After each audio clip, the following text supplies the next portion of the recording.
having a more in-depth conversation, right? That kind of changes it. And again, I have zero issues with transactions. Yeah. But I think transactions may have gotten a little bit of a negative stigma of like, oh, it's a transactional relationship. I'm like, no, there's a real relationship.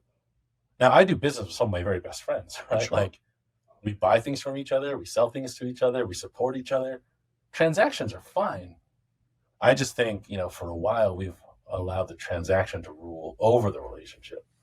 And I think it is dangerous to allow the relationship to rule over all transactions, too. There's a healthy balance, right? Welcome to Lessons in Leverage, the podcast that takes you behind the scenes of success. We'll help you unlock the secrets of leverage so you can amplify your impact in the world. Here is your host, Spencer Lowe. Welcome back to Lessons in Leverage. Today, I've got my friend Paul Shin on the podcast. Super excited to introduce Paul. I first met him when he was actually the CMO at a company called Incorporate Massage. And prior to that, Paul has a really interesting background as an executive, as a marketer. But it all led to more recently starting Tacos Together. And Paul, I'll let you kind of talk a little bit about what that is. And hey, man, thank you so much for having me, man. Absolutely. I appreciate you as a friend for a long time. Love what you're building over here as well. So again, thank you for having me, man. Awesome. Happy to share my story though, right? Honestly, if you're okay with it, I'll kind of rewind a little bit, right? Please. I think it sets the stage. Yeah. So I grew up. I was born in Korea, right? Okay. So I grew up with very traditional, very conservative Asian parents, and I love my parents to death. Like credit where credit's due, man. I saw them come here and fight for everything that they ever had. That's awesome. The flip side of that though is I grew up in a world where, happiness, like my job was get good grades, go to a good college, go make good money, right? And so I naturally thought like, okay, like happiness, right? Like me doing my purpose in life was, making $100,000 a year, right? And then, you make 100,000, and I'm not trying to discredit anyone that hasn't hit that number yet, right? But you're not flying around on private jets, like, I couldn't buy an island at 100,000 a year, right? Sure, yeah. And I'm not. It takes me a long time to figure things out, so I never once questioned like, okay, was the metric right, or was the goal right? I just thought maybe the number was wrong, right? So that went up to 150, right, and that went up to 200, and the number kept getting bigger and bigger. And honestly, I found myself getting more and more miserable, right? I was working for this cool company out in San Diego, but honestly, like that required a ton of travel. Again, the pay was great, but my second child had just been born, and every other week I was on the road, right? I missed a ton of his growing up. I mean, he's 6 now, so luckily I was, anyways. But like those first years, right?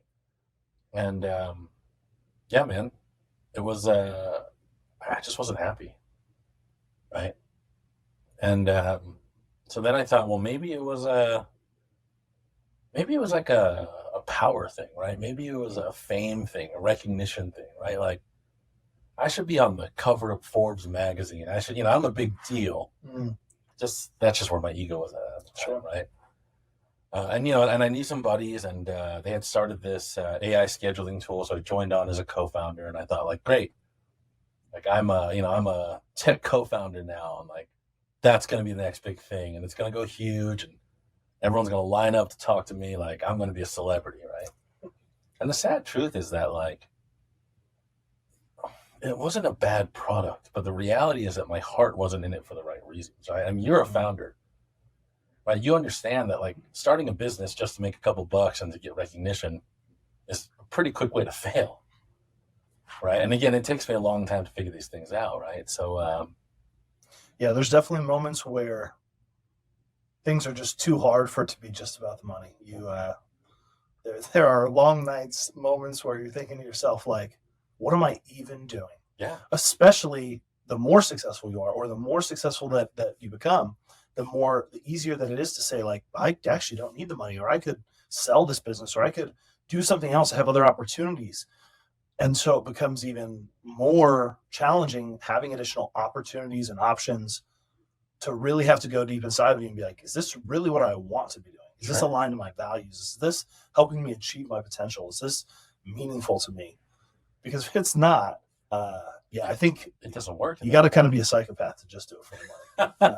Dude, and you're not wrong, right? I just didn't understand that then, right? Well, I don't think any of us do, right? I think we all start with kind of blind to that. We all think that. I remember I knew exactly how much money my dad made at a certain point in his life and the lifestyle he had, and so in my mind that was the number. Right. Just like for you, it was that 100,000. It's like, man, if I'm making 100,000, that's going to be so meaningful. And one of the things I never accounted for was the fact that, yeah, that's the number he's making right now, but he's been making also a number for 35 years. Like, I'm coming in late in their life. I was a late baby. Yeah. There's been a compounding effect. Like, all this stuff they own, they didn't buy in 1 year of Sure, $100,000. right. It wasn't like they got to $100,000 a year in income and all of a sudden they were, filthy rich. It's like the life you're seeing. This house was bought in a market 15 years ago. Sure. All of the different possessions that we have, like it compounded over time, that steady effort. And so that's one of the disservices I think we do to kids. And certainly I think I was in a similar boat to you of like thinking that there's some number where everything just changes. Like, no, it's going to take you almost no matter how much money you make. Obviously there's a limit. You can go be Zuckerberg and all of a sudden the world's open to you. But for most people, even if you are extremely successful, it takes 10, 15 years to build up any kind of real wealth. Like It just does. And it's hard. And if on the journey you're miserable, that's a painful place to be. And it can be a really dark place. Sure. So where did that start to open up for you? Where did you really start to? Because I mean, I know you had a lot of different jobs. What were some of those points in the journey where you started to realize, like, maybe I have the wrong metric? Well, and honestly, what you brought up is dead on, right? This idea of being in a dark place, right? Mm-hmm. So, I was going all in on this startup. I wasn't taking a paycheck, whatever, right? Living off savings, etc. End of 2020, it's just not going anywhere, right? And part of it, again, is that my heart wasn't in it, right? Yeah. So when the money wasn't coming in, we'd run out of money. Like, I just didn't have enough belief in it to keep going, right? And honestly, that put me in a really dark place, right? End of 2020, I had gained I still have a lot of weight to lose. Sure. But I was over 300 pounds. I was diagnosed with diabetes. My wife and I were fighting. She was stressed out. I was stressed out. We were used to making a certain amount of money, right? And all of a sudden we weren't anymore, right? Yeah. Again, there was nothing left in the savings account, right? We were broke. And it was actually in that moment where I had made plans to take my own life, right? Not to make it all dark, but it's important to talk about. Yeah, right. And again, and I think a lot of people going on journeys, right? Like they end up in dark places, right? And hopefully not to that same level, but it happens. And at the end of every year, right? There's I don't know. I barely ever got on LinkedIn back in 2020, right? Yeah. I thought it was just like a weird job board, honestly. Yeah, it was like an online resume. Yeah, right. Like, what else do you do with it? And I remember logging in. I don't know why I logged in, and I remember seeing just all these posts about like, so and so, like, our company grew 3,000%. We won these like 7 awards, and we're so excited. We're gonna double it next year, and and I believe that people should celebrate their wins 100%. But I was just in a dark and angry place, right? Mm. So I took a picture of my unfinished basement, right, and a little desk in the corner there, and it's a crappy little basement. And I remember I made this post, right, and it talked about how this is the other side of being an entrepreneur, right? It's not winning awards and going to like banquets and galas and flying around on your private jet, right? It's you're going to work 70 hours a week in your crappy unfinished basement by yourself. Yeah. And, after all this time and said and done, like you're broke and the only thing you have to show for it is diabetes. And again, man, I was just bitter, right? And, it was an interesting thing because I didn't really believe in community at the time, right? I was a big believer of like, yes, networking was important, but it was always very objective focused, right? Yeah. Oh, you're the CEO of this certain company. So like, I want to buddy up with you because that unlocks certain doors for me, right? Yeah. And it was fascinating, right? As soon as I made that post, literally the next day, somebody, and I don't know who, like to this day, I have no idea who it is, right? I mean, they knew where I live, so I'm assuming one of my neighbors. I'm assuming saw the post because like literally the next day, someone came by and dropped off a big old bag of Christmas presents. Like that was Christmas for my family that year, right? Wow. Other people in the community like volunteered all these things. Like one guy ended up paying my living expenses for 6 months. Wow. It was life changing, right? And it's a weird thing when you make plans to end your own life, and all of a sudden you've passed that time frame and you're still here. It really makes you think like, what am I doing here, right? Mm-hmm. For the first time in my life, I didn't have a plan. I didn't have a goal. There was no promotion I was chasing. There was no dollar amount I was chasing, right? Yeah. It was just, I was here. And, this guy who, he's asked to stay anonymous, but this guy who helped pay so much of my living at the time, he told me, hey man, like the biggest thing I want you to do right now is just like figure out what you want. What do you want in life? Right? Like what is your unique purpose? He said, everything else will take care of itself. Like, and if you need more help later, I'm here for you. But take some time and figure it out, right? And I remember I studied, I don't know, man, Buddhism, right? I wanted to learn about that, right? I started going to lunch with anyone that was willing to go to lunch with me. I just wanted to learn from them, right? And it was just like, tell me your story, right? I had nothing to sell. I couldn't afford to buy, right? I had nothing to offer. So for the first time, I was just like really hearing their stories. Right. I started going to the woods. I started meditating. I started journaling. And after this 6-month period, the wild thing to me, and I know it sounds so simple, but like my big realization was human connection is the solution, like to all the problems, right? Everything that we need is solved by human connection, right? And we are wired to want to be connected with each other. Yeah. And yet, I remember distinctly, like I actually went down and I have this drawer full of business cards.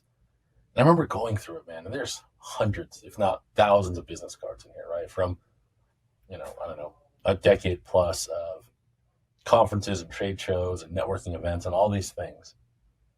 But I realized I didn't know a single person. Like each business card, like I had no idea who any of these people were, right? Like I had met hundreds and thousands of people, but I didn't know any of them. Anyways, and so, as I was going around and meeting people and getting to know them, I wanted to see if maybe we could do that on a slightly larger scale. And that's really where Tacos was born, right? Tacos Together. It actually started from a post. And literally the post just said, would anyone want to go get tacos together with me? And I remember thinking like, dude, if 5 people say yes, like that's pretty cool. Yeah.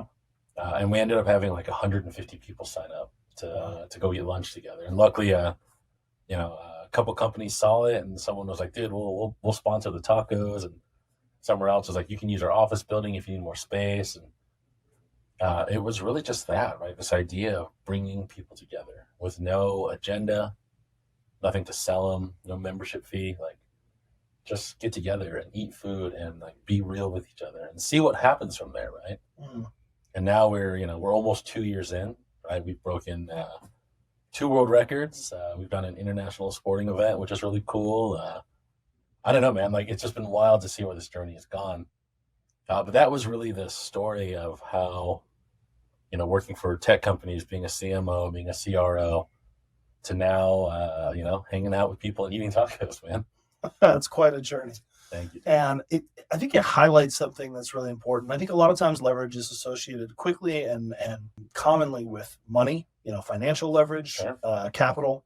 So also sometimes has a negative connotation, like how do I get ahead? How do I get an advantage on someone else Sure. or leverage relative to someone else? And what I think is really beautiful about kind of the story you just told is you've built all of this relationship leverage on the exact opposite ethos, on the idea of not trying to take from you, not trying to get ahead of you, not trying to put one over on you, not trying to elevate myself at someone else's expense, but really what kind of magic, what bigger outcomes could be possible if we come together? Yeah. With that connection, what could happen? And it's amazing how even in your personal life, just a little bit of leverage went a long way. The idea that you just got the message out there and people saw it, whether that's when you asked people to come to tacos and all of a sudden that amplified so much more than you ever would have done by yourself. If you went and had to individually ask each person, Yeah. and you had to find an event, you probably wouldn't have even thought, oh, I want 150 people there. You'd say, oh, I definitely don't want to do more than 20 people. Right. And I'm not even going to have a place to put them if it's larger than this amount. So we had all these constraints that maybe would have made that a much smaller and maybe less meaningful event. Yeah. And yet you were able to turn it into a massive event that then I'm sure was incredibly valuable for everyone that was there, even though they maybe didn't come in with how do I get something out of this? The fact that you're still around 2 years later and still building says that there's something really powerful in what you're doing. Well, thank you, man. And, honestly, I'm just a small part of it, right? Mm. Like I hear from people all the time, like, dude, these events, they feel different, right? Yeah. We've had people tell us, hey, honestly, it was cool, man.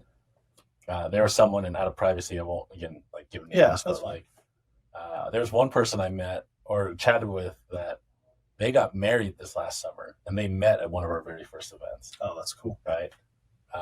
We've heard about people getting jobs, right? We've heard about friendships being formed. We heard about people getting funding, right? People finding clients, people finding co-founders. Honestly, there's one that like is really near and dear to my heart. There was an individual in our community who, very similar to me, like she was in a very dark place, and she was actually planning on taking her own life. And it was actually the exact day of one of my other events, and one of her friends, invited her to come out to this event, right? And she came out, and she ended up meeting a ton of people, and people were very open with her and vulnerable. And this particular event was actually very focused on mental health, so we had a lot of people speaking about mental health. And I'm excited to say that like this individual is still like here with us today, right? And it's powerful. Again, you're right? Financially, right, I could be making a lot more money somewhere else. Sure. This is definitely a labor of love, Mm-hmm. But I've also gotten so much back from this community, right? These relationships have changed my life, and I can't help but think like, who am I to take and not give back, right? Certainly. Anyways, I think it's interesting too how metrics often shape our actions. sure. Metrics are not benign. I also think technology is not benign, but that's a longer conversation. Maybe we'll get into it when we think about this concept of connection and the power of relationship leverage. But when you think about how that first metric led you down a path that was titles, pay, those were, that it was the money metric, right? That was the one that was driving you, and that you had kind of been instilled for so long. Finally, you break out of it. And it takes, obviously, as you just shared, a really dark and difficult, painful experience to break away from that metric. Have you established some new metrics in your life, and what are they that have allowed you to find more fulfillment? Oh, dude, that's a great question, man. Honestly, yes and no. Okay. I don't think so in the sense of like, I don't have like a metric board or a KPI dashboard somewhere where I'm like, these are the new things that I'm going after directly and monitoring every day or every week, right? Mm-hmm. With that being said, things that like I personally take a lot of pride in. I hear from a lot of individuals, a lot of younger individuals especially, that say, hey, I'm new to a space and I want to learn how to network, right? Mm-hmm. And I see you around a lot. Can you help me? Can you teach me, right? I love having those conversations, right? And seeing those continue to increase. I don't in any way feel like I'm ready or prepared to be a mentor, right? But I do love to share what I've learned, right? And if that helps prevent someone from going down a darker road, then like that's amazing, right? Again, this idea of giving back, right? We've helped 3 Make-A-Wish kids like help their dreams come true or their wishes come true, and there's just I don't know, man. It was it's a really interesting thing, right? Because like it's hard being an entrepreneur. Yeah, it's hard to build, and I get so caught up in my own life.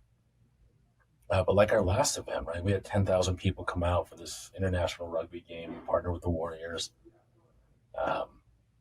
But at the end of the day, man, like there's a 6-year-old girl there. Her name's Hadley, and like she has I think a stage 4 brain tumor. It's like the size of a walnut, right? And I remember meeting her and chatting with her, and she's just a fighter, And like when you hear things like that, you start realizing like, oh man, I don't know, the fact that like some client, didn't pay on time, like, yeah, it matters, but it kind of puts it into perspective too of like what really matters, right? True. Right. At the end of the day, like whether this works and becomes massively successful or is a huge failure, like, my family's healthy, right? Like none of my kids have a brain tumor. Yeah. Right. Like that's a whole nother world that like I can't even comprehend. Last year we did a big Christmas event last year, and we're super excited with what we're doing this year together. But last year I think it was like 6,000 toys ended up in the hands of like children in Utah that wouldn't have had a Christmas, right? Yeah. I don't know, tuitions paid for people, tens of thousands of dollars raised. Like these are amazing things that honestly, like we give way more than we take. Yeah. But for like the team and I, like watching what comes out of there, that's an absolute metric that we try to live by. It sounds like the paradigm shift fundamentally is you used to have a metric about what you needed to receive in order to feel happy. And the inversion of that has become there's now a metric on how much you can give, and that's driving the happiness. It feels just as I'm listening like no, that's like that's almost the fundamental switch that like more money, better titles. That's going to get me there, and just more and more uncomfortable, miserable, frustrated, dark. And it sounds like as you're telling the story, once you made an inversion to what can I give, that sort of built this deep gratitude inside of you, and also built a metric that you're getting more and more fulfillment out as you go. Even as I ask these questions, you seem to gravitate to these instances, right? It's like, oh, here's something that happened, right? That's almost a currency. That in and of itself is sort of a form of, I would almost say, happiness leverage of if you can measure and put your life in perspective of what you have to offer and give, that creates this currency that you're drawing on right now as we talk of, I now have a bigger ability to be happy because I have more data points, more reference points for it to be grateful, and I have more people to share with. And those seem like really important. No, I love that you say that, right? I never thought about it that way. And honestly, I think it's, a lot of insight on your side to kind of pick that up. So hats off to you, but I think you're right. I viewed the world initially as, what can you give me? Right. And, it has changed, right? Over the last couple of years, it's turned a lot more into, what can I do for you, right? How do we work together? How are we better together? And, the flip side of it too is that, again, building a business is hard no matter what. But I have really found it to be like the more you give, and I know it's so cliche, right? Mm-hmm. Like the more it keeps coming back. Yeah. Right. Every time we need something, right? Whether it's a venue, maybe it's a sponsor, maybe it's a developer or whatever it may be, right? Every time that we've really needed something, it has always been given to us, like as wild as it sounds, right? And it happens enough that sooner or later you realize it's not coincidence, right? There's something bigger than any of us. So as you've transitioned into this new phase, you're building all this relationship leverage. I think the skill underneath that is networking. That is, you have a lot of skills, and you've worked in a lot of different capacities that have allowed you to build different skills. But it truly seems like you have a superpower for networking, for going and building genuine relationships and connections with people with little expectation of return, which people talk about. Sure. But often in practice, it's hard because it's kind of like, okay, well, I'm not getting anything out of this. Move on to the next person. Like people struggle with that. I would love to unpack some of the tactics, some of the very simple things. If someone's listening and they're like, man, this guy is living a much more fulfilled life. He's got a lot more relationships that are meaningful than I do. And I would like to try to implement some of that.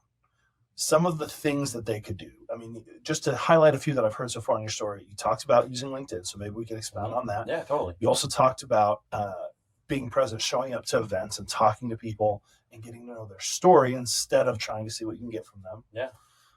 What other tactics, if you want to start with those, that's fine, but I want you to maybe unpack some of those tactics someone could go to build their network. Let's jump into LinkedIn first, right? Sure. I think LinkedIn's kind of where it started for me.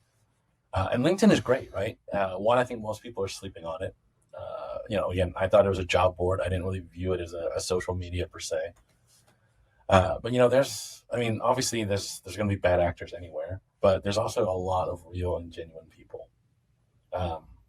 I think people also are more likely to be genuine on LinkedIn just because their career and their name is so tied to it. It's right. Like, You don't like it's harder to just like anonymously get on and not be real. Sure. And honestly, like, so again, back in 2020, I never posted. I never got online. I think I had barely over 500 connections because I just wanted that like 500 plus. There was a metric. Right. Like that was it, right? Yeah. I needed to get over that number, and I didn't care about it at all. And again, not that numbers matter, but you know, in less than 3 years, I think that's, I don't know, 10 or 11,000 followers now. Wow. And honestly, I'm more impressed with that number because many people could go just build the number up if that was the goal. sure, But because I know that the way you're doing it is you're actually trying to build real relationships, that's a much more staggering number to me than someone who says, oh, I maxed out at 30 or 40, whatever the max is, Sure. 2,000. But I did it by just adding everyone I could find. Right. Like it's all meaningless. Like that's a real network of 10, 11,000 people that you've probably had a conversation with that you're actually trying to build, you know, a relationship with. And that's a huge number through that context. Well, thank you, man. And I agree, right? Like the number doesn't matter that much to me. I know there are people who've grown faster, right? And I know that some people use bots and tools, and you know, like I'm not throwing any shade at anybody, right? Just really what I do, and this is literally my entire playbook. Right? Like it is extremely simple. I wake up every morning, and I try to comment on 5 posts before I make my own, right? Again, it's a whole idea of like give more than you receive, right? Yeah. And really what that means is like, you know, because I'm now commenting on other people's posts, like most of us don't get a lot of engagement on LinkedIn, right? Yeah. And so what I found is that people are really genuinely grateful when I'm willing to start a conversation with them, right? Mm-hmm. So it's not just like, oh, cool, this is cool, like, but you know, it's like hey, like I love your thoughts. You know, what do you think about this, or what has your experience been about whatever? But really try to turn it into like an actual conversation. Yeah. And again, those are 5. Then I'll make my own post. I don't know why I post around 7:30-ish in the morning. I can't tell you if it's better or worse. I don't know the algorithm. I know that there are really, really smart social media marketers who like know all of these things. I don't. Like this is just what I do, right? Yeah. I normally try about 7:30 because then for the next hour while I'm like getting ready for the day, whatever else it may be, I check in every couple minutes. For the first hour, I try to respond to anyone that comments on my own stuff, right? Mm-hmm. So I try to respond to every comment on my own post. And again, really what that does is it starts some level of conversation, right? And compounded over, you know, near 3 years now, right? Almost 1,000 days of doing this. It turns into lots and lots and lots of real conversations, right? Yeah. You know, and some people are out of state, you know, some have actually flown in and we've met in person. You know, all the local ones or many of the local ones, we then end up meeting one day, right? Yeah. You know, whether conversation continues for a while and that turns into like, hey, dude, let's go get lunch together. Let's go grab a coffee together, right? It could be, you know, I was invited to this event and, dude, I thought of you. It'd be a perfect fit. If you want to come with me, we'd love to have you, right? Yeah. Or it could be we just both end up at the same event together, right? Yeah. You know, when I go to, I don't know, Silicon Slopes or whatever else, I end up meeting a ton of people. And, you know, a lot of those are, oh my gosh, we've been chatting on LinkedIn a ton. Yeah. It's so cool to meet you in person, right? Yeah, I saw your post from this year's Silicon Slopes just happened a few months ago. Yeah. Or what was it? Maybe a month ago. Yeah. It was an awesome. Did you watch the Tony Robbins? I missed it. Man, that part was, I got me really fired up. I'm ready to, I'm all in. I'm ready to go to a Tony Robbins. I love it. event. I love it. So we should go together. Let's go, dude. Let's go to a Tony Robbins event and let's go make it happen. But in fact, interestingly, he talks a lot about depression and some of the other sides that we've touched on today. Yeah. So I'm not even kidding. Maybe we make that happen. Maybe we go together. All right, man. So but at Silicon Slopes, to get back to the point we're making here, I remember I noticed you multiple times, always had people around you talking to you, Sure. which is a lot easier to network if people recognize you and they're willing to talk to you. You don't have to strike a conversation with every single person.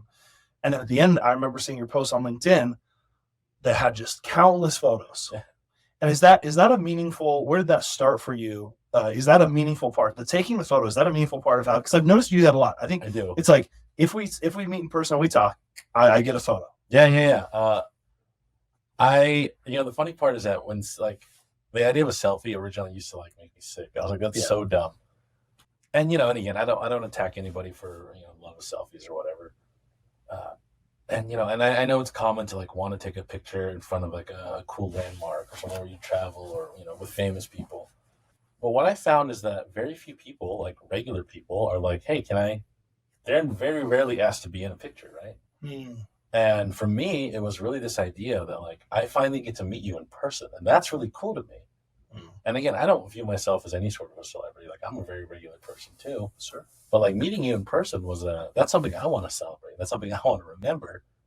And so that's why I ask, like, hey, is it okay if we take a picture together, right? And what started off as just something that I don't know if anyone ever cared about. It's kind of become a thing. People have mentioned it quite a few times of like, oh, cool, I got in one of your selfies now. But it really is. I mean, at its heart, is still I love meeting people, right? And I don't know, man. I haven't really met very many celebrities, but the chances are, like, meeting a celebrity doesn't change my life, right? Like the people that I meet in this community, the people that I meet every day that are builders and dreamers and innovators, right? Like these are the people that I'm connected with, right? Like I want to remember that way more than I want to remember meeting some faceless, nameless celebrity that will never remember me. Yeah, certainly. Right. And so, yeah, I do I love taking those pictures and I love remembering those moments. And, through Google Photos and Apple Photos, it's like a year ago and like it shows like all these things. I get genuine happiness of like, oh my gosh, it's been a year since like Spencer and I did that thing together. And that was really cool. Yeah. It helps me remember like who I've met, right? It helps give me memories and reasons to reach back out. But also I love those because I like to highlight other people in my posts, right? Like I want something to show like, I don't want to talk about myself online a lot, right? I want to tell you like, hey, this is there we go. We're gonna apply what we learned. There we go, man. While we're doing it. While in mid podcast, we're getting a selfie. Yeah, dude. Like in a year, it's gonna pop up and say, "Hey, a year ago you took that picture." I got to practice what I learned in real time here. So no, I love it, man. Right, but then now it also functions, even though it's not a tactic in the sense of like I'm taking the photo with some ulterior motive. It also then sounds like it's a helpful tactic in that you tag the person in the post. That shows them that you cared about the interaction. That pulls them into the conversation on LinkedIn. Absolutely. That's really cool. Well, the one person that very few people can be mad at is the one that connects you with other people. Yeah. Right? So like if I meet person XYZ and I tag, take a selfie and I tag him, I talk about how great my interaction with this person was. I hear all the time now, like, dude, I got a dozen new requests, right? Or I met this person because you did that for me, right? Wow. Like that puts me into a positive light, right? It builds that relationship as a positive. The other person that then met, that initial person is grateful because they met someone great. Yeah. Like giving those connections and recommendations freely, people that you vetted out and you feel positive about, I think it benefits the community as a whole. Yeah. And, the other part of it too is I try to post on LinkedIn Monday through Friday. And I'm not perfect at it, but that's my general goal. It is really hard to think of new things to say every single day.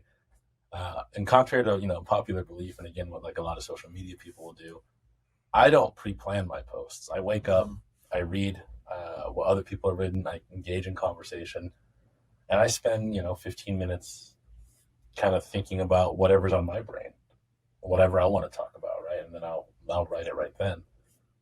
Having those experiences and those selfies also gives me additional things to talk about, right? There may be days where I just don't have anything else I want to add. And then it's easy to say, dude, have you met Spencer, right? This is his story. This is how we met. This is what he's working on, right? This is why I feel comfortable recommending him to anyone else in my network. Yeah. And it makes it just easier to continue to give back to your community. That's awesome. Yeah, I think that's an interesting little tactic. I talked to a friend of mine who has become a top voice on LinkedIn on technical program management. Okay, cool. He speaks on that subject. And he's very much into the automation, like in order to because his goal on LinkedIn is very much to build a brand and to get information out there. Sure. And so I think automation lends itself. It's a very key sort of asset or tactic to be able to accelerate your ability to get that message out. Absolutely.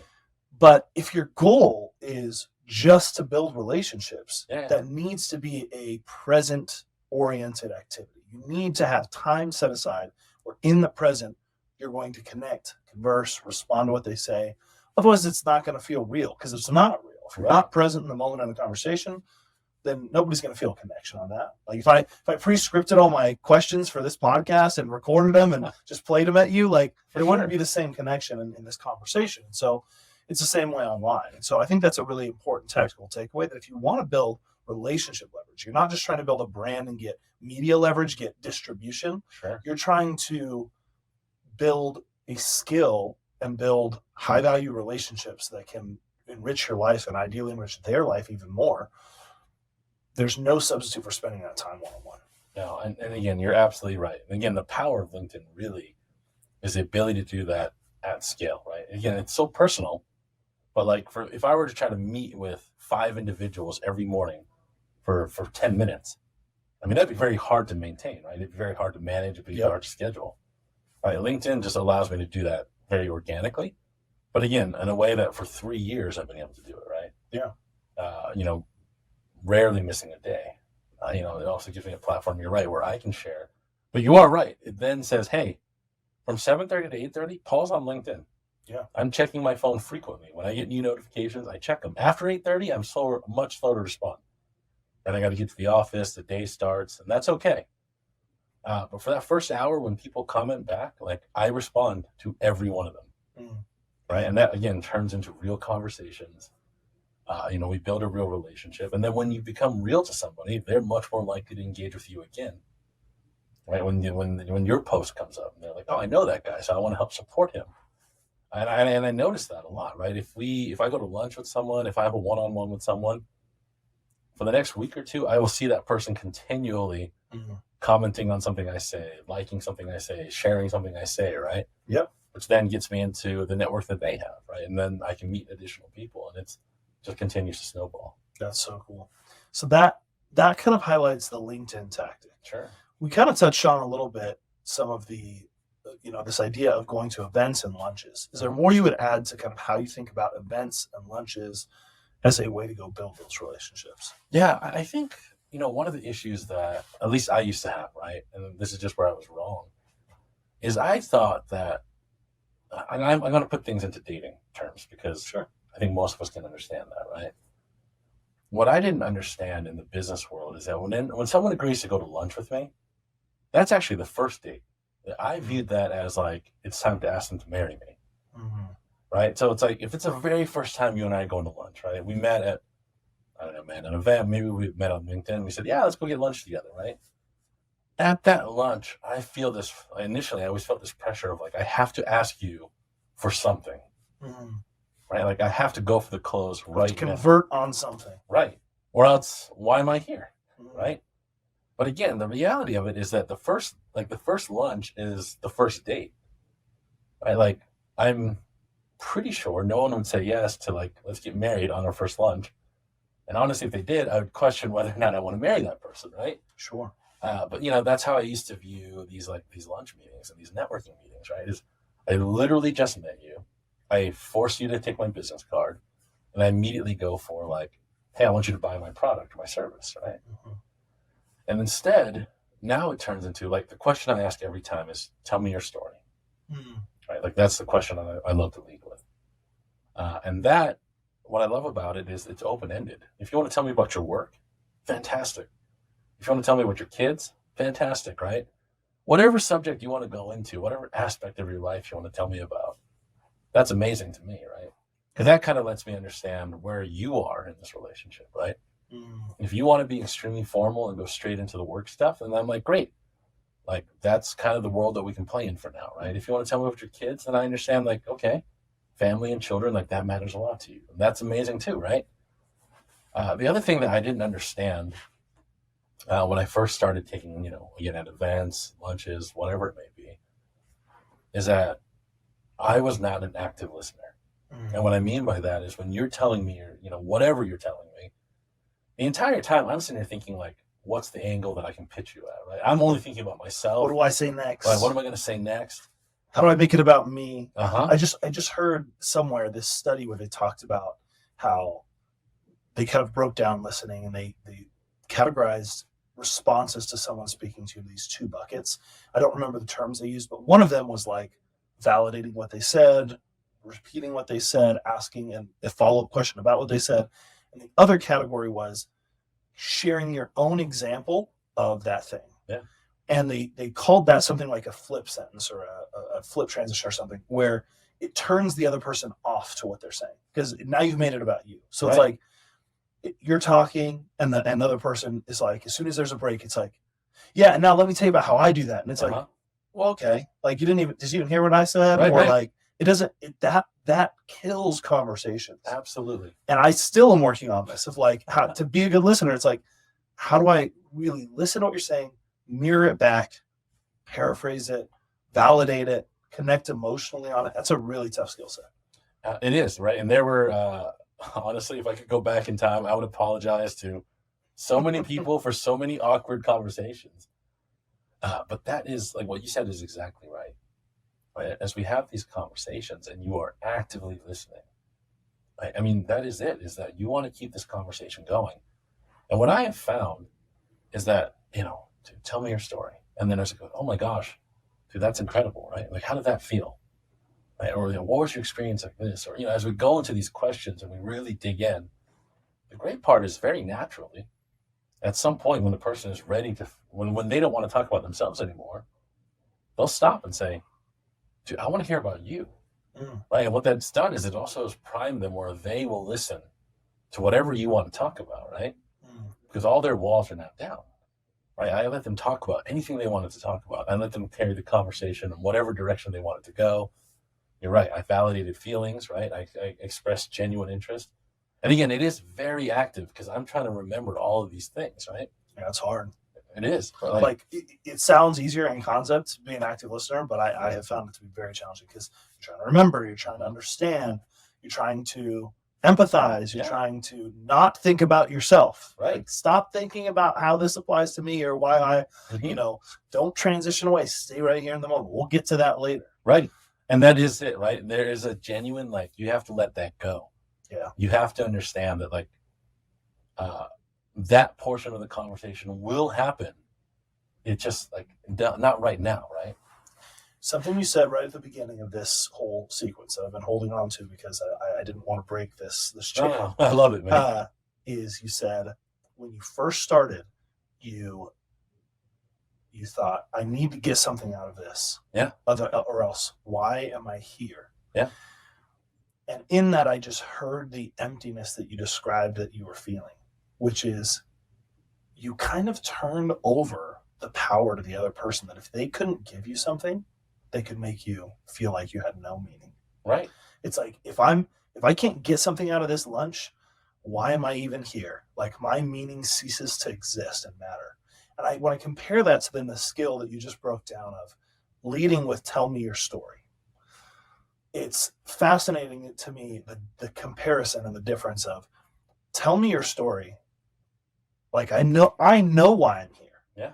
I know why I'm in this conversation, and nothing you do is going to actually harm or set me back, because my only objective is to let you share your story. Yeah. Is to hear about your stories, to empathize with you, is to connect with you as a human. So I'm in more or less full control of accomplishing my objective. Mm-hmm. And it turns out that by doing that, you will invite me to actually potentially get something else out of this by sharing my story, sharing what I'm working on, sharing what matters to me, and maybe that can turn into something. And it's very much sort of the biblical, by losing yourself, you find yourself. There's this concept in that of it's so counterintuitive.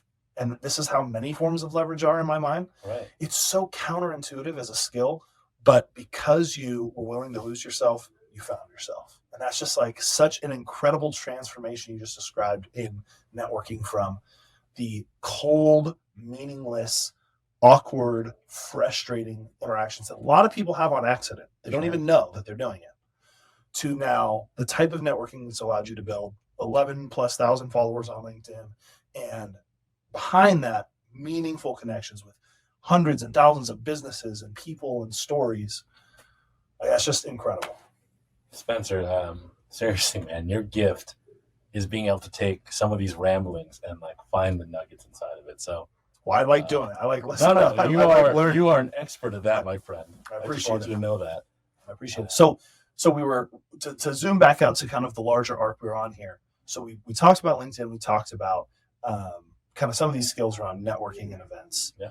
I mean, I think if people don't take away anything else from this episode, if they just take away that question, just go to an event and ask someone, tell me your story, and then practice active listening. I mean, that could change people's lives in my mind.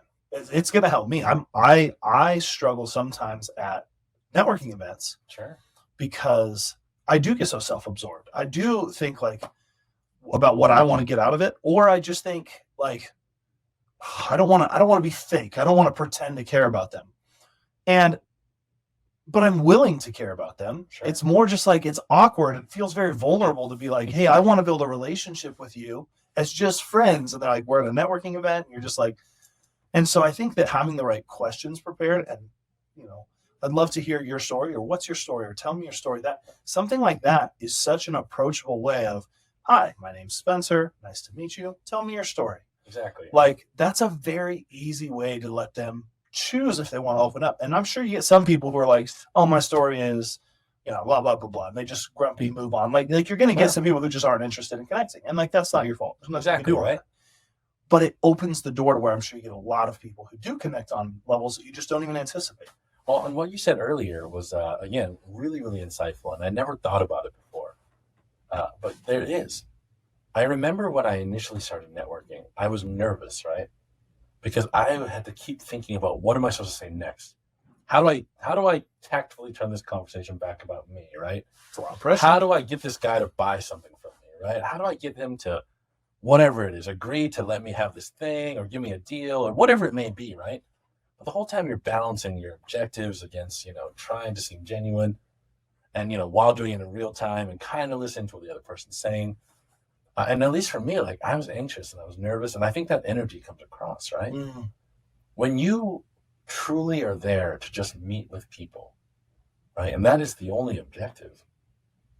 You're right. You do come into conversations feeling more confident, right? And as you actively listen, you feel more confident. And as you do the process over and over again, you start to understand, like, great, we have this conversation. You see, you understand, and, I get to hear your story. And I know that at some point you'll ask me about mine, right? And you'll give me the floor, and then we get to have this additional conversation. Yeah, it's hard to mask. So it's amazing how your emotions sort of reflect the inner dialogue that's happening. Right. If your inner dialogue is nervous and apprehensive and everything else, and self-centered, and It comes across, right? It taints the mood and the experience, and people can smell it. Talking sales about commission breath. Sure. And it's very much that same concept that you can just feel that someone's like saying, oh yeah, I want to help you get the best thing for your business. But like you can tell they're just trying to get you to spend money. Get you to spend. Yeah. And so anytime we feel that ulterior motive, I think humans have kind of this super sense behind that of knowing that someone's not being genuine. Right. And so that can totally undermine any of these efforts to build the skill of networking and building valuable relationships. And I would say you hit the nail on the head of like underneath all of this, right? Whether the execution, whether the tactical side is you're going to more events, you're going to more lunches, you're spending more time on LinkedIn, any of it, right? For me, the thing that really changed was I had to become comfortable with who I am, right? I had to be authentic, right? I had to be who I was genuinely. And once I could do that, it was a lot easier to build these connections with people, right? And, and kind of what you said earlier, right? It's accepting that not everyone's going to love me. That's okay. Yeah. Right? Like if everybody likes you, that means you probably aren't standing for anything. Right? Like some people won't, and that's all right. I get that my vibe does not mesh with every other individual outside. But I used to give so much of that control away to others, right? Yeah. My day depends on whether or not you like me or not. Yeah, it's frustrating. It is, right? And I think it's natural and it's difficult. Whereas, now it's so much more of I'm doing my thing, right? I want to help other people as I do my thing too. If we can be friends, like I would love to be your friend. If you're not in a place where this friendship makes sense yet, that's okay. Yeah. Right. Again, I talked earlier about how I love meeting with, people younger than myself who are just starting this journey. And I can tell that's a very difficult thing for them to get over, right? The number of like financial coaches and wealth management people that I've chatted with who are like, I just graduated BYU 3 months ago and this is my first job, right? Yeah. And I'm like, dude, I get it. And I'm going to be honest with you, I'm pretty broke, so I'm not the guy to talk to, right? But I want to hear your story. Like, I want to hear why you got into this, right? I remember I chatted with one, and it turns out he used to be a former like collegiate baseball player, right? And we talked about marriage. He talked about he's newlywed and some of the frustrations that come with that. And, we had a very, very real, very vulnerable conversation about like, what's it mean to be a man, right? He talked about the pressures he felt of like, I have this amazing wife. I have to, provide for her. Like, that's the pressure that I feel. Mm-hmm. I'm in this job. I feel like I'm drowning. I feel like I'm not doing well. I don't live up to these expectations. But this was a very real conversation that ended up with me saying, hey, here's my cell phone. Like, call me whenever you need me, right? And like, again, I'm not in a place where like I'm ready to buy your service, but like I know a couple other people who might be. Right? Like, let's get a lunch set up together. And like we went down from there, right? And that was really cool. But that never would have happened if it was just, hey, again, this is so-and-so, and this is what we do, and we can manage your wealth for these various things. And I mean, everyone kind of has the same pitch. Yeah. Having a more in-depth conversation, right? That kind of changes it. And again, I have zero issues with transactions. Yeah. But I think transactions may have gotten a little bit of a negative stigma of like, oh, it's a transactional relationship. I'm like, no, there's a real relationship. Now, I do business with some of my very best friends, right? Sure. Like, we buy things from each other, we sell things to each other, we support each other. Transactions are fine. I just think, for a while, we've allowed the transaction to rule over the relationship. Mm. And I think it is dangerous to allow the relationship to rule over all transactions, too. There's a healthy balance, right? Yeah, certainly. Anyways, hopefully that made sense there. No, it did. Yeah, I think, all right, so we've gone from all the way from your story into different parts of different tactical skills that can help people build leverage, specifically relationship leverage. Yeah. As well as building relationships through LinkedIn, which is, I think, super, super powerful. When you look forward, right, one of the things that I sort of feel and believe is that technology. So I guess as a backdrop, have you ever read the book Lost Connections? Have you ever heard of that book? I have. Yeah. It's been a little bit since I've read it. That book was super meaningful to me. It's what came to my mind when you were telling your story about this idea that we all need human connection. Yeah. And that book really harps on that point, and even shows how it correlates to depression and other mental health issues. Sure.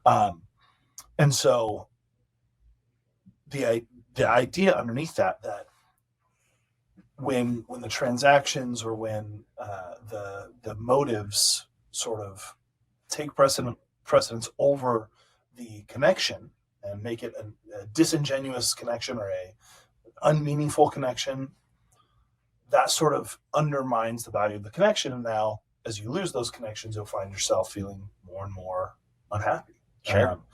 Whereas I think the people that are finding happiness are prioritizing the genuine connections, are building genuine relationships, and still, like you said, doing transactions and doing things that are a necessary part of life and business. Technology seems to be, in my opinion, continually creating more of the disingenuous and transactional type relationships. Everything billed as like tech can connect you, right, to me seems to fall into, because of the natural capitalistic motive, the profit motive, it quickly becomes and has a long-term sort of inertia towards prioritizing the transaction. Sure. Prioritizing how do I monetize. Sure. Not prioritizing how do I make sure the relationship or the connection is so meaningful that the person's happy. So a lot of things that would be exposing people to ads we know creates unhappiness, but the platforms all expose a bunch of ads because it drives them to, it ties the connection that they're feeling on social media to a specific outcome that is profit motivated, and it makes people more unhappy. And you can go through lots of examples in this in tech, but I think it's a critical problem. And so I'm curious just to hear your thoughts on that. Like, is that something that you see as a potential problem, especially as we move towards AI? I can see that getting even worse potentially. You know, it's like, hey, talk to my AI assistant version of me, and they'll talk to your AI assistant. Yeah, They'll yeah. decide if we even need to talk in person. Sure. I can see it accidentally creating more disconnect because of the profit motive. Is that something you worry about at all, or what do you think on that front? You know, I think it's super interesting you bring it up, only because we actually are in that realm too. A couple thoughts there. You know, one, and I'm guilty of it, right?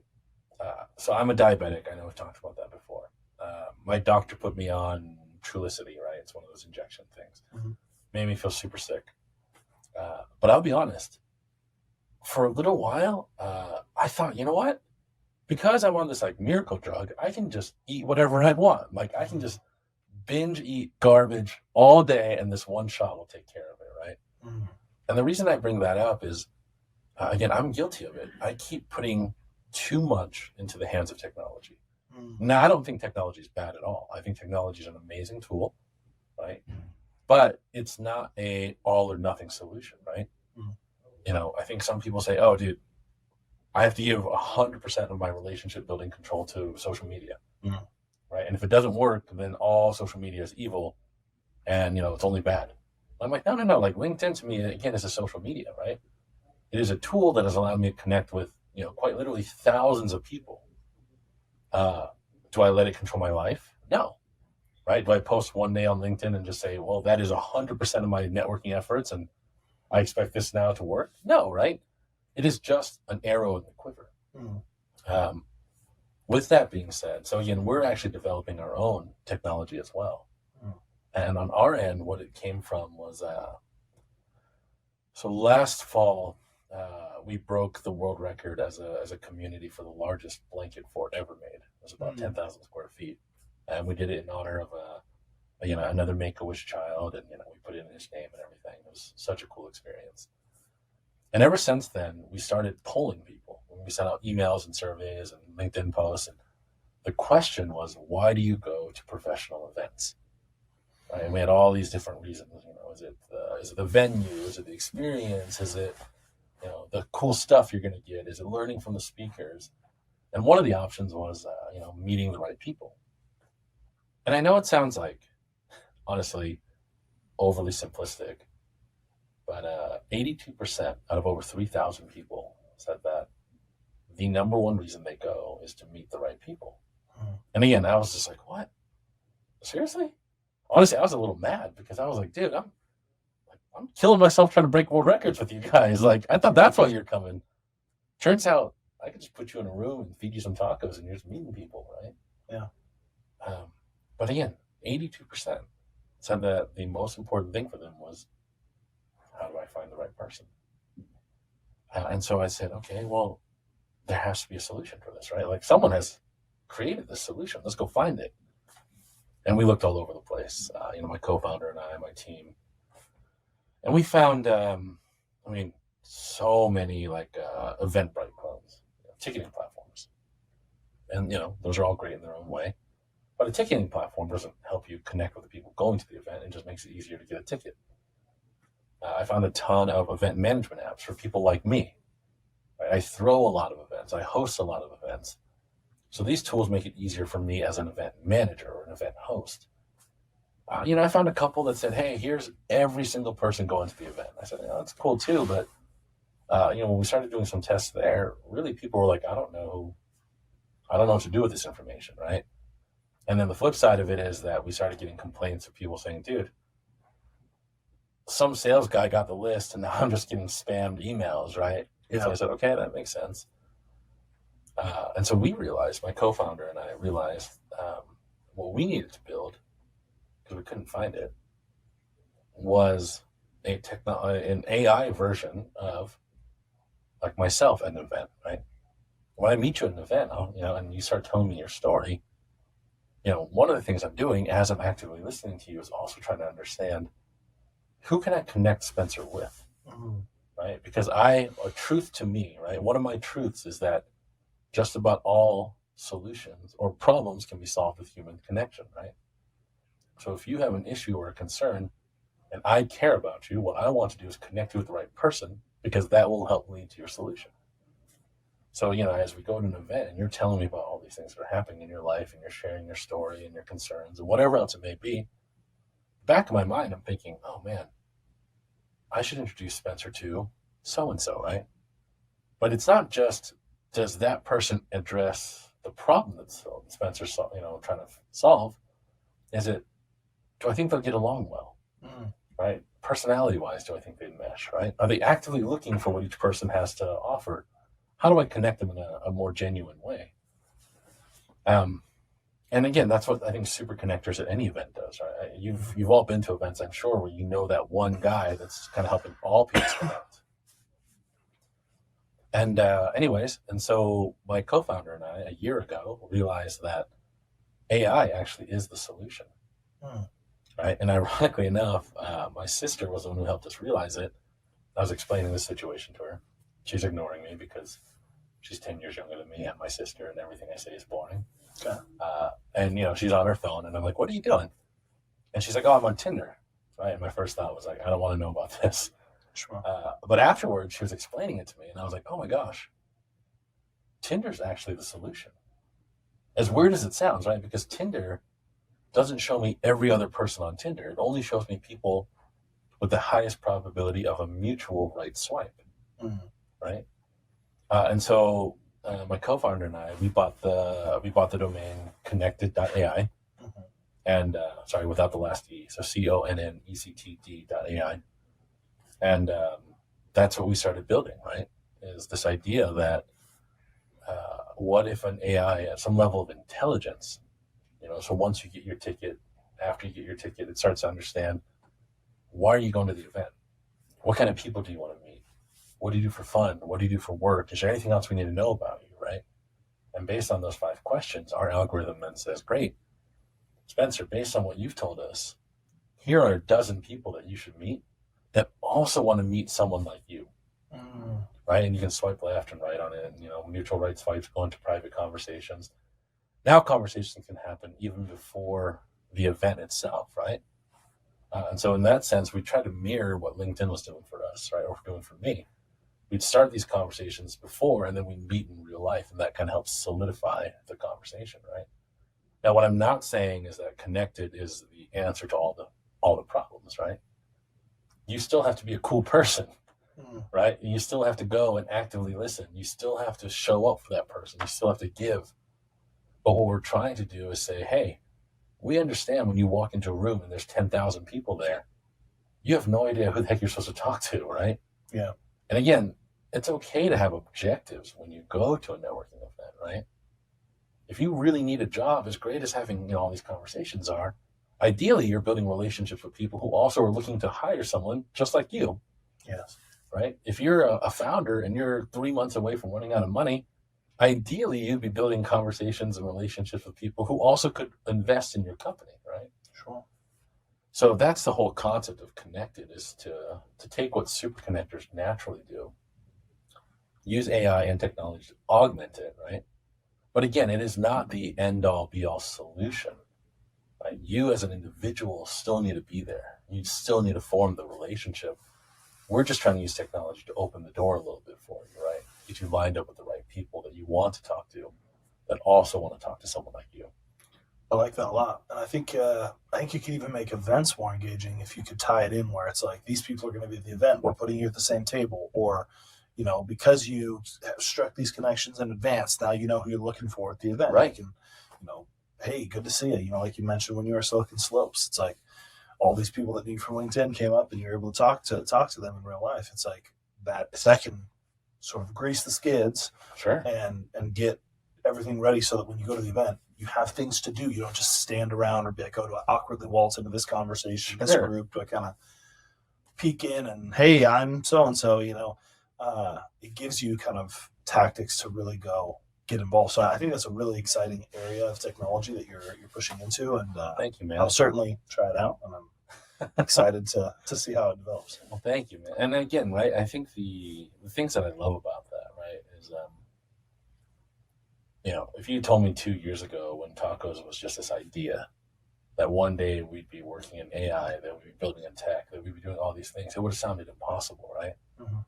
And I think, part of it is that my co-founder and I, we didn't start tacos with the goal of being here, right? The goal was always, and is continuing to be, how do we just make human connection easier? Yep. Right. And as we've done these events, and as we've met with people, and as we've done the research, and we've talked to them, and we've understood the pain points, that helped us better understand what are the things that get in the way that makes human connection more difficult, right? Yeah. Especially when it comes to these events, right? When you go to a networking event, you want to meet people, but we aren't taught this skill, right? Yeah. There's no high school class that said, "Hey, this is how you network professionally." Right? Yeah, it's even if there was, I don't know if I would have been ready to learn the skills. But yeah, it's a skill set that's missing for sure. Right. And and so for us, we feel very strongly that Connected is just the evolution of this same vision, right?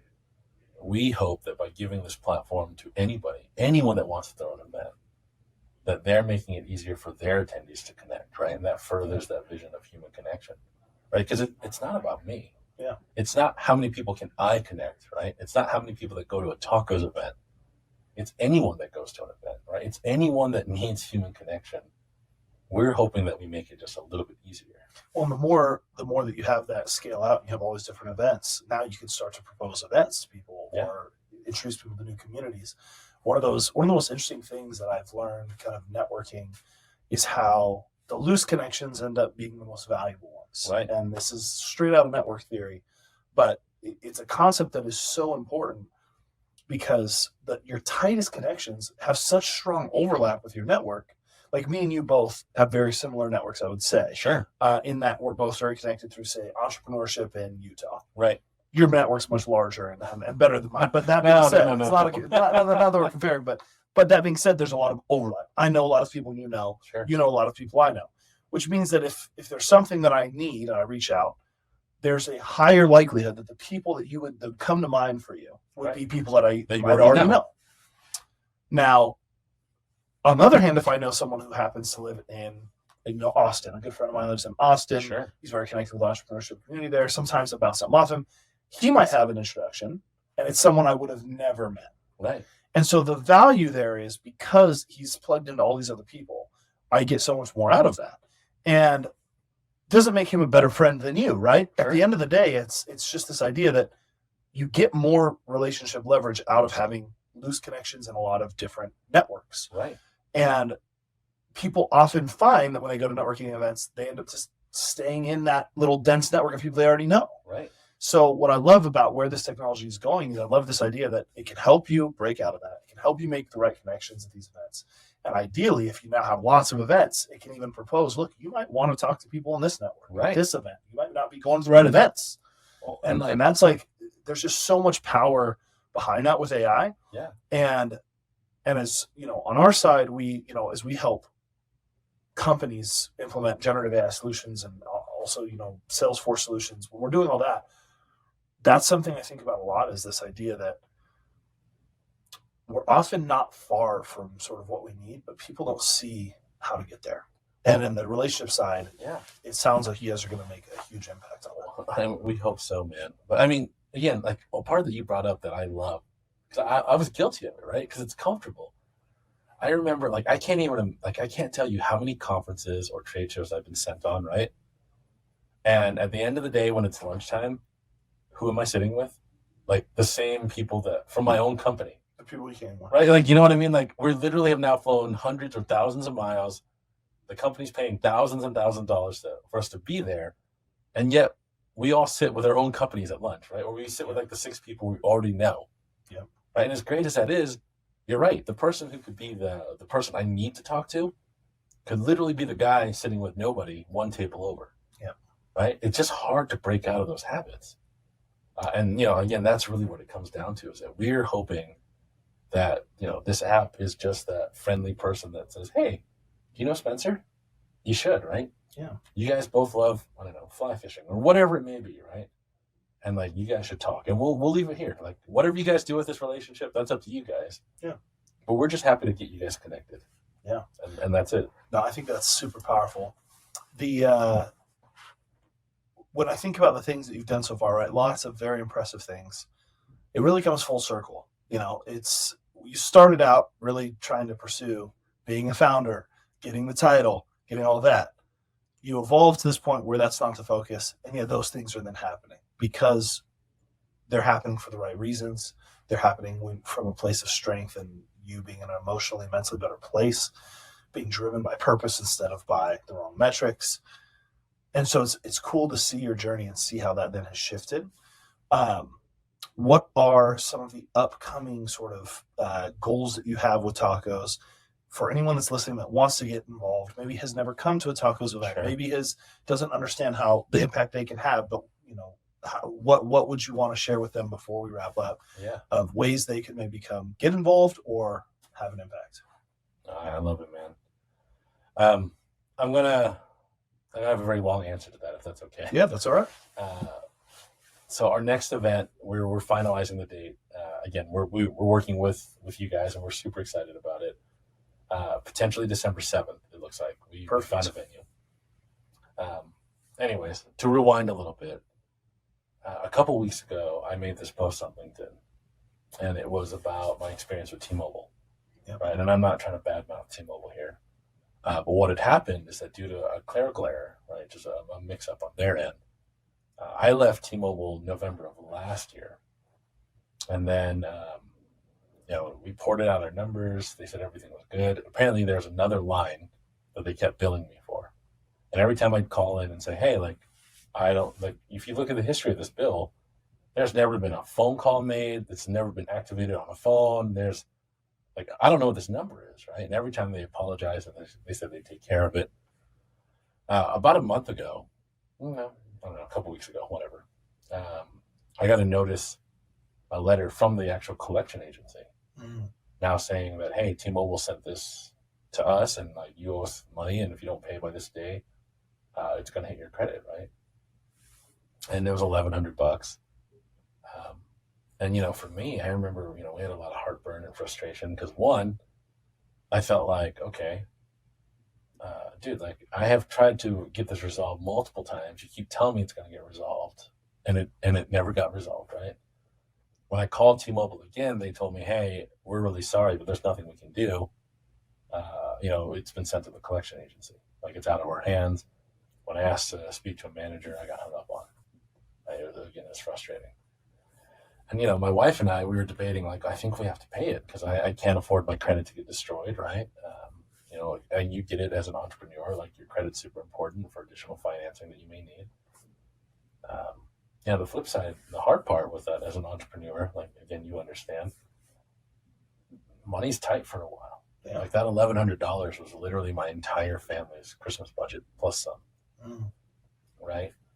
And, my wife and I, we had a very real conversation of, I don't think we can have a Christmas this year. We have to pay the bill. And that means, we don't have Christmas this year, right? And how do we explain to our children that, I have 4 young kids. How do I tell them that Santa's not coming, right? And it was a genuinely hard, there were tears. It was a hard conversation. Yeah. I posted about this on LinkedIn, and it wasn't, again, to badmouth T-Mobile. It was to ask, does anyone know someone at T-Mobile, right? So we can get this thing resolved. I would love to just speak with someone and just explain the situation. Within, I think it was 24, 48 hours, that post had over 100,000 impressions. Mike Sievert, the CEO of T-Mobile, emailed me directly and apologized. He had one of the presidents of the company call me. She resolved everything within half an hour. Wow. Right. And again, this is not to talk about clout or social platforms or anything. What it was this eye-opening experience of there are families today in Utah, all over the world, that literally the parents right now are having that same conversation of, honey, I don't think we're going to have Christmas this year. What do we tell the kids? Right? And that breaks my heart just thinking about it. Yeah. And so for me, again, December 7th is likely the date, but the next event is this idea of, it's not even a tacos event, right? It's this idea of, your brand and my brand and hopefully 50 other brands or 100 other brands all rallying together and donating time and money and services to make Christmas happen for as many families as we can here in Utah. Right? And then internally, like as a team, our goal is 10,000 families. That is a really big goal. Scares the hell out of me. Yeah. But what's been amazing is so far I think 20 some brands have all rallied around and said, yes, we're in. Yeah. Right. UVU just provided us a venue. So we'll be at the UVU venue and the Lehigh location, again, likely on December 7th. Yeah. If you go to tacostogether.com, you can see more event details. We'll have the landing page up soon. Perfect. But again, I feel very strongly, right? That experience reminded me again the power of community, right? Yeah. When I, as an individual, couldn't get this problem solved, thousands of people helped me get it resolved, right? Yeah. And because of them, because of you, because of the community, like my family gets to have a Christmas this year. Absolutely. And I think we as individuals can do that for so many people here. Yeah. Last year, to kind of give you some background from where I came from on this, last year I wanted to, going back several years and even into my childhood, my family, one of our Christmas values was always service. Yeah. And it was always important to my parents that the service be something we be involved in. Not like we donated money, but like we did something. Totally. And they knew that would be really important, I think, in terms of the impact it would have on us. And so we did service every year, but every other year we would do no presents. So one year we would do presents, and the other year we would do a much bigger service project with that money, as well as we would do some sort of travel as a family, which was usually camping or maybe a trip to like Six Flags or something. But what it taught me was that I really valued the years where we did travel and service way more than I valued the presents years. Sure. And so I ended up with our family saying, we're going to do every year as a travel. Our values are first travel or first service, then travel. And then if we do any presents, it'll be like a few things, like a couple things you value. Because I also found that when I got presents, there was maybe one or two things I really cared about, and the rest was just kind of like stuff to say and stuff. Yeah, you're dead on though. So I was like, that's where we're going to go with our family. And then what I found out is each year, as I started looking around for the ways we could serve, it's like hard. Like it's surprisingly hard to find places where you can be hands-on. It's easy to find places to donate money. Sure. But if it's like, hey, we want to come serve food at the homeless shelter, guess what? So does everyone else. And so like they already have people for the whole season. You're like, oh man, we should have planned this 3 months ago. I didn't know I had to call a year in advance to reserve my spot to help feed the homeless. So like we started finding that it was actually kind of tricky to do the things that were more hands-on. Yeah. Because anywhere that had everything set up for you to do it was booked. And if you wanted to do it yourself, you're like, where do I even start? Like, how do I go do something like this? So it shifted out of my personal sort of domain of like, I'm going to do this as a family to like, I want to do this through my company because I need more leverage. I need a bigger engine to do this in a way that can be meaningful. And so we started, because in my family, one of the things we did was reach out to some local churches and things and said, hey, like, could we provide Christmas for a family? No, everyone's already taken care of. I'm like, what do you mean? Like, so like, I never knew it was this hard, right? So anyway, so then I took it to my company. I was like, hey, let's do this. And so last year was the first year we implemented kind of our vision for it. And the vision was we wanted to do Christmas for local families. Yeah. Ended up choosing a school in the Salt Lake School District that is the most impoverished area of Salt Lake. And we had, I believe it was 40 families that were living under the poverty line that we put on a whole Christmas event, a dinner, a catered dinner, music, craft making, Christmas cookies, gingerbread houses, all this stuff that could be that. And then we got shopping lists from them, shopped for them, and had bags of gifts for them to take home. And it was a massive undertaking, but it was the most meaningful thing we'd ever done. And it was, it's only for 40 families. At the same time, I saw you guys last year working on your toy drive. And I was like, God, I look at how hard we worked to get to these 40 families by ourselves because we didn't have infrastructure to do this. But most of all, because we didn't have relationships. And then I looked at what you guys were doing and the way that you could have such a massive impact because of the community you've built. And so I told my team this year, I said, we got to talk to Paul and figure out if we can do something together because we'll be able to contribute to a much larger effort. It's much more exciting to go pursue 10,000 families than it is 40 families. Sure. And what we can accomplish together through the relationships is so much more exciting to me. And we're still going to do a hands-on event, and we're still going to be able to do the part where we get to feel connected to the people and look in their eyes, and like that stuff is meaningful to me. But it's all that is to sort of say, when you look at where I was coming from, where you were coming from, which was this similar place of wanting to help. Yeah. We're going to accomplish so much more this year together. And a lot of that credit goes to you because of the community that you built. And that is, if there's no other theme of this episode, that power of the relationship leverage, the power of building all these meaningful relationships, what we can do is going to be mind-blowing. And I'm so excited to be a part of it. I'm grateful that you were willing to work with us on it. And I'm excited to see the other businesses get involved and to see how big and meaningful we can make this, because ultimately that's the part that matters. What matters is the end result. And selfishly, I like getting the joy out of knowing that I helped contribute to that. We all like that, right? Sure. It's a little selfish, but we all want to feel that meaning, that accomplishment of like, hey, we helped to do something meaningful. It's probably not the worst thing to be selfish about. No. And that there's a good kind of selfish. That is one. I'm absolutely addicted to that, right? Like, I love that feeling. And honestly, I think, a beautiful way to wrap this up is just kind of summarizing that one thought, right? The power of community, the power of network, right, is really understanding that 1 + 1 is 3, right? 1 + 1 is 5, 1 + 1 is 10, right? What I can do as an individual is very little, right? But when we get enough people moving in the same direction, like what we can do is monumental. Absolutely. Right. And the time and effort it takes to build our networks and our community now, we may not understand why we're doing it, right? Again, 2 years ago, none of this made any sense to me. Even a couple of weeks ago, this whole Christmas thing wasn't even on the radar, right? Mm-hmm. And again, I mean, I know that you thanked me, but honestly, like, I'm grateful for you guys. You helped kind of kick that in gear as well, right? This T-Mobile thing, when you and Becca reached out, and both of those together happened almost at the exact same time. And it was just one of those moments where I was like, okay, like, honestly, I thought we just kind of phoned it in this Christmas, but, clearly there were other plans. And you're right, like, having a community and these relationships already built makes something that's, still very difficult. It is. But it took it from impossible to just very difficult, right? Yeah. But like, I do feel that, like, as an organization, as a community, as all these brands and all these people get involved, like, we can make huge differences.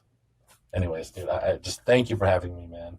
My thank pleasure. you for your thoughts as well. Tacostogether.com. That's where people go find out about the upcoming events and get involved. That's it, man. And connect with you on LinkedIn, I'm sure. Absolutely. All right.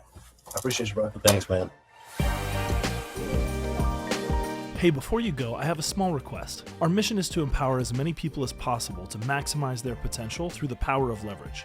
Could you help us in this mission by leaving a review on iTunes, Spotify, or YouTube? And if you know just one person who would benefit from today's episode, would you please share it with them? Your support means the world to us, and we are thrilled to have you in the community.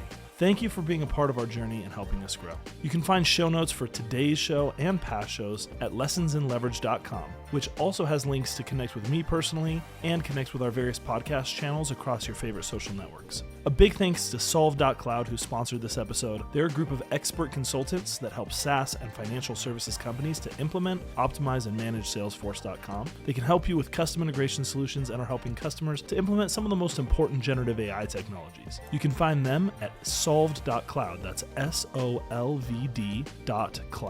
is the URL. Thanks again, and we'll talk soon.